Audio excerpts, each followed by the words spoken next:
সুপ্রভাত। কেমন আছেন বন্ধুরা? আশা করি ভালো আছেন। আমিও ভালো আছি। আপনাদের সুস্থতা কামনা করে শ্রাবণীর এমএস ব্লগে অনেক অনেক স্বাগত জানিয়ে ভিডিওটা এই সকাল থেকেই শুরু করলাম। তবে সকালবেলা সেই ভোর আর নেই। আজকে ভিডিওটা একটু দেরি করে করছি। তো রোদ উঠে গেছে, বুঝতেই পারছেন। ফুল গাছের ওপরে রোদের খেলা এই যে দেখছেন। আর আমার চলে এসছেন, যেহেতু মা চলে এসছেন মানেই তো এরা তো মানে ফুটবেনই মায়ের পায়ে দেওয়ার জন্য। তো বাচ্চুবাবুর ঝাঁট দেওয়া হয়ে গেল। আর আমি এখানে ফুলগুলো আপনাদের একটু এন্ট্রোটা দিচ্ছি, তাই জন্যে বেশ কিছু ফুল নতুন নতুন আসছে, তাই প্রত্যেক দিনে আপনাদের দেখাচ্ছি। তো চলুন এইবার রান্নাঘরের দিকে গুটি গুটি পায়ে যাওয়া যাক। তো রান্নাঘরে চলে এলাম। রান্নাঘরে এসেই আমি একটু উচ্ছে আলু পেঁয়াজ কেটে নিলাম। কেটে নিয়ে এদিকে উচ্ছে আলু পেঁয়াজগুলো আমি ভাজতে দিয়ে দিয়েছি। আজকে বেশি প্রচণ্ড গরমে রান্না করতে একদমই ইচ্ছা করছে না। রান্না করা তো দূরের কথা, খেতে ইচ্ছে করছে না, তো আর রান্নাঘরে ঢুকতেও ইচ্ছে করছে না। সব মিলিয়ে একটা ভিচিকিচি ব্যাপার। মাছগুলো বার করে নিয়েছি কোনো রকমে কষ্ট করে। কালকে ফ্রিজ থেকে মাছগুলো বার করে রাখা হয়নি, ম্যারিনেটও করে রাখা হয়নি, তাই একদম বরফ সমেতই মাছগুলো বার করে ফেললাম। তো টেবিলটাকে এবার পরিষ্কার করার পালা। বেশ কিছু ভাত তরকারি থেকেই যায় প্রত্যেক দিন পাতে। তো সেইগুলো আমার মেয়েরাও বসে থাকে কখন দুটো আমাদের দেবে। মাছগুলোকে ম্যারিনেট করে নিলাম। ভাতটা 2 ফুট করে একটু নামিয়ে রেখে দিলাম, জানেন তো, একটু ভাতটা নামানো থাকলে একটু ভাতটা তাড়াতাড়ি হয়, অতটা গ্যাসটাও হয় না। তো চলুন মাছগুলো এবার ছ্যাঁকল করে নিই। তারপর ডাঁটা দিয়ে আলু দিয়ে আজকে মাছ দিয়ে কালো জিরে দিয়ে হালকা করে একটু মশলা দিয়ে একটু ঝোল খাবো, জানেন তো। এই গরমে না আর পাচ্ছি না, শরীরটা কি খারাপ লাগছে, ভীষণ শরীর খারাপ লাগছে। শীতকালে এরকম হয় না, গ্রীষ্মকালে প্রচুর এই ধরুন ঘাম জমে মানুষ এত অসুস্থ হয়। বিশেষ করে কে হয় না হয় আমি জানি না, আমি তো হই, জানেন না। আর গলা ফলা ভেঙে যাবে। আর একটু দেওয়া গেল না, তো হয়ে যাক আস্তে আস্তে আস্তে আস্তে করালেই। সকালবেলার সময় হয় না, বাবির কৌটোগুলো এখনও ধোবো। একটু মাছটা হালকাভাবে হতে থাকুক, আমি বাবির কৌটোগুলো বার করে ধুয়ে ফেলি। এদিকে মাছগুলোকে লাল করে ভেজে নিয়েছি, ভাতটাও হয়ে গেছে। ভাতের হাঁড়ি গাটাকে মুছে নিতে হয়, জানেন তো, মা লক্ষ্মী নালে রাগ করেন। তা আমি ভাত নামানোর পর ফেনাটা গড়ানোর পরেই আপনাদের বলেছি আমি মুছে নিই, কিন্তু আজ যখন টাইমটা রয়েছে আমি হাঁড়ি চাপানোর সঙ্গে আমি মুছে নিচ্ছি। তো ভাতের হাঁড়ির ঢাকাটাকেও অল্প একটু মুছে নিই। ভাতের হাঁড়ির ঢাকাতে কিরম ধরনের একটু জানি ভাতের ফেনাগুলো জমে। একটু কালো জিরে ফোড়ন দিলাম, আর অল্প একটু তেজপাতাও দিয়ে দিলাম। ভাতের ফেনাটা শুনে গড়াইনি, জায়গা ভীষণ শখ, বহু কষ্ট করেই করতে হয়, প্রচুরই পুড়ে ধরে যায়, পড়ে টরে যায়, কিন্তু কিছু করার নেই। যেখান যেমন সেখান তেমন। আমরা মেয়েরা যে পাত্রেই রাখবো সেই পাত্রতেই আমরা সেইভাবেই থাকবো, পুরো জলের মতো, যে সেরাম আকারই দেবো আমরা। তো সবই আমরা মানিয়ে নিই। তো চলুন, আমরা কি মনে করি ভাববেন তো, বলুন তো। আমরা মনে করি যারা বাইরে কাজ করে তারা কত ভালো আছে। তারা মনে করে আমরা যারা বাড়িতে কাজ করি আমাদের কোনো কাজই নেই, খাই আসছি, হাউস ওয়াইফ না, তাই না বলুন।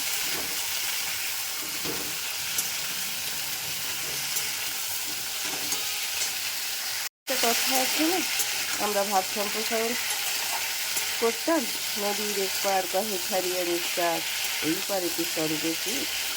আমার বিশ্বাস করে ভাব সম্প্রসারণ করতো, পড়েছিল মাধ্যমিকে, আমি পড়ে লিখেছিলাম। বাবা সেই ঠিক সেই দিনই, এখন ঠিক সেই দিনটা ফিরে এসেছে। এখন যেন মনে হয় সারাদিনই ওই কথা নিয়ে ভাব সম্প্রসারণ করে যাচ্ছে। কে বেশি সুখী, নদীর এপার না নদীর ওপার। কাজের ক্ষেত্রেও তাই, আমরা সেটাই মনে করে যাই, কিন্তু বিশ্বাস করুন যারা যেখানে কাজ করে তারা সেখানকার ব্যাপারটাই বোঝে, তাদের কষ্টটা তারা বোঝে। আর আমাদের এই 24 ঘন্টার মধ্যে 26 ঘন্টাই একভাবে চলে যাচ্ছে। সেই ভোর 4:30 বলুন, ভোর 5টা বলুন, থেকে সেই রাত্রি 10টায় বলুন, 10:30টায় বলুন, 11টা 12টায় বলুন, এইভাবে চলে যায়। আমাদের কত রকমের কাজ, কিন্তু বাইরে যারা কাজ করেন তারা একটাই কাজ করেন। এইখানেই আমাদের সঙ্গে তাদের পার্থক্য এসে যায়, তাই নয় কি?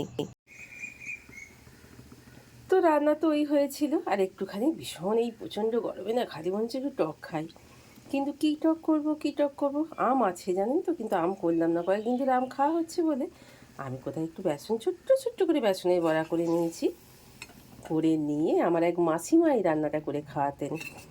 তো যাই হোক, তিনি এখন আর নেই, চলে গেছেন আমাদের ছেড়ে। তো ওনার এই রান্নাটা আমার ভীষণ পছন্দ হতো, ওই বেসনের বড়ার টক তো ভীষণই খেতে ভালো। আর পাতের শেষে যদি একটু থাকে, তার মধ্যে একটু যদি তেঁতুলটা মুখে পড়ে, কি ভালোই খেতে লাগবে না বলুন। শোকেসের উপর যতই গোছাই না কেন, শোকেসটা ঠিক এরমই থাকবে প্রতিনিয়তই, ঠিক এইভাবেই জানেন তো আমি গুছোতে থাকি। আর দেখুন মানি প্ল্যান্টটা একটু জল নেই, চলুন পরিষ্কার করে ধুয়ে জল দিয়ে রেখে দিতে হবে। আর আমি চলে এসেছি নিজের একটুখানি সাজগোজের পর্বের দিকে। তো আমি একটু দুধের সর নিয়ে নিয়েছি।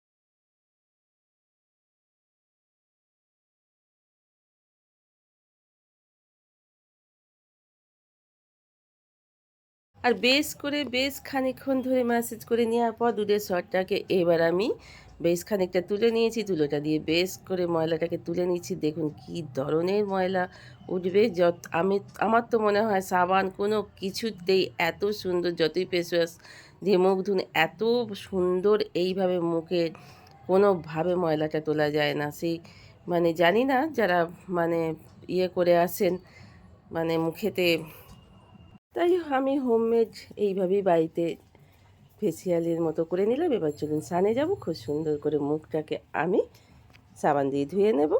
তো আমার স্নান টান হয়ে গেছে, এবার চলে এসে ফুল তুলতে, দেখেছেন কত ধরো মানে কতগুলো করে জুঁই ফুল ফুটছে। আর এই বাবার পায়ে দেওয়া স্নানের মানে ঝাড়ার জলে দেওয়া, বাবাকে ডুবিয়ে রাখা হয় এখন জলেতে, অনেকটা জল দিয়ে টাটের মধ্যে বাবাকে শুয়ে। আর মা এসছেন বলে কথা, মা আসছেন মানে তো এই ফুলও চলে আসবেন মায়ের সাথে সাথে। এই বছরে 3টে পুজো। ওহ মা এই সময় এলেন, বৈশাখ মাসে এলেন, আবার আশ্বিন মাসে আসবেন, আবার চৈত্র মাসে আসবেন, মানে 1431 সালে মা আসবেন 3বার। তো যাই হোক, 3বার ফুল ফুটবে কিনা জানি না, মা আসবেন 3বার, এটাই অনেক আনন্দ। তো 2টো ফুটেছিল, নিয়ে চলে এলাম তুলে। তো চলো, রান্না তো হয়ে গেছে। একবার মুখে বলে দিই আপনাদের, ডাঁটা দিয়ে আলু দিয়ে মাছ দিয়ে একটু ঝোল করেছি, উচ্ছে আলু পেঁয়াজ ভাজা, আর একটু বেসনের বড়া। বহু পুরনো কালো তেঁতুল ছিল। বাড়িতে মানুষ ঠিক মতো না থাকলে খাওয়ার মানুষেরও অভাব হয়ে যায়, ঘরে জিনিস থাকলেও দেখেছেন তরমুজটাকে আমি কিভাবে বুঝিয়ে ফেললাম। একা কত খাবো বলুন তো, বাচ্চু নেই, বাবি নেই, তো কত খাওয়া যায়, তাই জন্যে নষ্ট হয়ে গেল তরমুজটা। বাবি গুগলি ভালোবাসে বলে দীপালি এসে বেশ কিছু গুগলি ওর বাপের বাড়ি থেকে নিয়ে এসে দিয়ে গেল, কালকে বেছে অবশ্যই বাবিকে করে দেবো। এটা ওটা কাজ করতে করতে দেখতে দেখতে ঘড়ির কাঁটা 12:30টার দিকে আমিও ভাত নিয়ে বসে পড়েছি। উচ্ছে আলু ভাজা, বাছুর ভাতের ভাত, চাটনি আর ডাঁটা মাছ দিয়ে তরকারি, আর ভাত তো হয়ে গেছে। তো চলুন এবার একটু খাওয়া দাওয়া শেষ করে ফেলি। শেষ করে গ্যাস তো আগেই মুছিয়ে নিয়েছিলাম, তো ভাবি ওখান থেকে অর্ডার করলো, মা একটু আলু চিপস করে রেখে দেবে তো। তো আমি আলুগুলোকে বেশ করে কেটে নিয়ে কুচিয়ে নিয়ে জলে ধুয়ে নিয়ে বেশ খানিকক্ষণ একটা কাপড় ছেঁড়ার ওপরে রোদে বেশ খানিকক্ষণ 2 ঘন্টা ধরে রেখে দিয়ে আমি চিপসটা তেলে ভাজলাম। এতে ভীষণ করে ভাবে করকরে বেশ সুন্দর, দোকানের মধ্যে। তো হচ্ছে এখন বিকেল 6:45, আমি হাঁটাহাঁটি করে চলে এসেছি, চলে এসে একটু চা খেয়ে নিলাম। তো এসে এবার গাছপালাগুলোকে একটু জল না খাওয়ালেই নয়, কত জল চাইছে দেখেছেন। তোলা গাছগুলোকে প্রতিনিয়ত সকালে বিকেলে জল খাওয়াতে পারেন, আপনাদের অসংখ্য ফুল দেবে এবং খুব সুন্দরই থাকবে গাছগুলো। আর মাটিতে যাদের আছে তারা তো মাটি থেকেই খানিকটা জল বেশ ভালোই পেয়ে যায়, কিন্তু তোলা গাছগুলো তো পাওয়া যায় না, পায় না ওরা, ওদের তো জল তো আমাদের না দিলে ওরা খাবে কী করে। গাছ যেমন লাগিয়েছি তাদের শুশ্রূষা করার দায়িত্ব তো আমাদের। তো চলুন গাছে জলগুলো ঝপঝপ করে দিয়ে নিই, আবার সন্ধে দেওয়ারও সময় হয়ে যাবে, 6টা দিনের সন্ধে। তো চলুন, গুড ইভিনিং। তো সন্ধে টন্ধে দেওয়া হয়ে গেল, তো পয়লা বৈশাখে বেশ কিছু মিষ্টি নিয়ে বসে পড়েছি। এখনও সোনপাপড়ির প্যাকেটটা খোলাই হয়নি, এখনও অনেক মিষ্টি আছে। এই মিষ্টি দেখলেই কি ভালো লাগে না বলুন? সেই পয়লা বৈশাখে ছোটোবেলাকার কত কথাই না মনে পড়ে যায়, কি আগে মিষ্টির ঠোঙা খুলবে, কোন ভাই বোন আর কতগুলো মিষ্টি হয়েছে, কোন রকমের মিষ্টি, কটা করে গুনে রাখবো, কটা করে ভাগে পড়বে। ভাবিকে একটু স্মার্ট স্মার্ট বাজারে যেতে বলেছিলাম, আনতে বলেছিলাম কাস্টার্ড পাউডার। ওকে ঘরে অনেক ফল আছে, একটু কাস্টার্ড করে দেবো বলে, ফুড কাস্টার্ড করে দেবো বলে। আর সাফলা গোল্ডের তেলটা নিয়ে এসেছে, যদি এই তেলটা আমার পছন্দ নয়, ভীষণই মানে ধোঁয়া উড়ে উড়ে যায়, আমার পছন্দ একদম হয় না। আমার পছন্দ তেলের মধ্যে রাইস ব্র্যান্ড বা মানে তার মধ্যে ইমামি টেস্টিটা খুব ভালো লাগে, তারপরে সানফ্লাওয়ার অয়েলটা খুব ভালো লাগে, আর আমুল গোল্ডের দুধটা নিয়ে এসছে। তো একটু গাঢ় দুধ হলে কি হয় বলুন তো, কাস্টার্ডটা খুব ভালো খেতে হয়। আর স্মার্ট বাজার থেকেই সব নিয়েছে, আর দুটো চিপসের প্যাকেট নিয়েছে। এই সব জিনিস আমি গ্রসারি সব আনা করিয়েছি। তো চলুন এইবার এগুলোকে তুলে পেরে আবার রেখে দিই, যেটুকুই না করব সেই তো আমাকেই করতে হবে। ঢেলে ছড়িয়ে রেখে দিই, আমাকেই তুলতে হবে, না ছড়িয়ে রাখুন সেটা আমারই থাকবে। ওই যে বললাম না, যেটুকুই কাজ করবেন সব আমাদেরই দায়িত্ব, আমাদেরই করার কথা। চলুন এবার অনেক কথা হয়ে গেল, রান্না আজকে করবো না, ওবেলাকার ভিজে ভাত আছে আর একটু আলু সিদ্ধ করে নেবো। এই পর্যন্ত আজকের মতো ভিডিওটা এখানেই শেষ করলাম। ভালো থাকবেন, সুস্থ থাকবেন, অল টাইম হাসি খুশি থাকবেন, পরিবারের সঙ্গে খুব সুন্দরভাবে জীবনযাপন করবেন। তো আজকের মতো এখানে শেষ করলাম, গুড নাইট। সেই সঙ্গে আমার বাবুটা কত সুন্দর ঘুমোচ্ছে, একবার দেখুন, ওরও প্রচণ্ড গরম, ওদের লোমের শরীর তো আমাদের থেকে অনেক অনেক বেশি কষ্ট।